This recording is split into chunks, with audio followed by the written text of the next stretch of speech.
Canada से इस समय एक बड़ी खबर सामने आ रही है। खबर ऐसी है जिससे डोनाल्ड ट्रंप हैरान हैं। डोनाल्ड ट्रंप को लग रहा था कि वो यूरोपीय देशों को धमकाकर अमेरिका को महान बनाएंगे, लेकिन सिचुएशन इसके बिल्कुल विपरीत हो गई है। यूरोपीय देशों और कनाडा की तरफ से अमेरिका पर ऐसा आघात किया गया है जिसके आगे ट्रेड वॉर और टैरिफ सब फीका है। डोनाल्ड ट्रंप को बिल्कुल भी अंदाजा नहीं था कि अमेरिका के साथ ऐसा हो सकता है। पूरा मैटर क्या है, चलिए आपको विस्तार में बताने की कोशिश करते हैं। अमेरिका आज दुनिया की सुपर पावर क्यों है, इसके पीछे उसकी सेना है जो दुनिया में सबसे ताकतवर है। और ये सेना अमेरिका की जनता के टैक्स के पैसे से नहीं बल्कि दुनिया को हथियार बेचकर मजबूत बनी है। अमेरिका दुनिया भर के तमाम देशों को भर भर कर हथियार बेचता है जिससे इनको बिलियंस ऑफ डॉलर का फायदा होता है।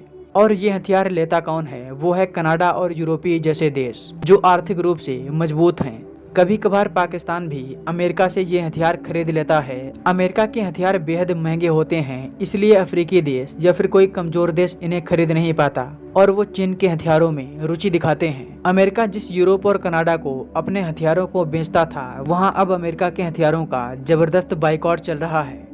आप स्क्रीन पर आर्टिकल्स में देख सकते हैं कि कनाडा ने भी अमेरिका से जो F-35 विमानों की डील की थी, वो कनाडा के नए प्राइम मिनिस्टर ने रिव्यू पर डाल दी है। कनाडा ने अमेरिका को 88 F-35 को ऑर्डर दिया था जो 19 बिलियन डॉलर का था। इनमें से 16 विमान कनाडा को पहले ही मिल चुके हैं। बचे हुए जो 72 विमान हैं, अब नहीं लगता कि कनाडा अमेरिका से इन्हें खरीदेगा। सेम ऐसा ही यूरोपीय देश पुर्तगाल ने किया है। पुर्तगाल एक बार फिर अमेरिका के F-35 को खरीदने से पहले विचार कर रहा है।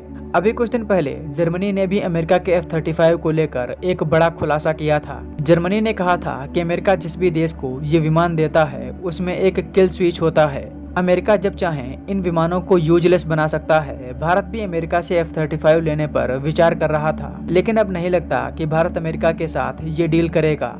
इससे अमेरिका को बिलियंस ऑफ डॉलर का नुकसान होगा और ये सब डोनाल्ड ट्रंप की नीतियों की वजह से हो रहा है। अमेरिका के हथियारों का यूरोप में जबरदस्त बाइकआउट चल रहा है। इससे अमेरिका के डिफेंस एक्सपोर्ट पर गंभीर असर होगा, क्योंकि यूरोपीय देश ये हथियार लेंगे नहीं और कमजोर देश इसे खरीद नहीं पाएंगे।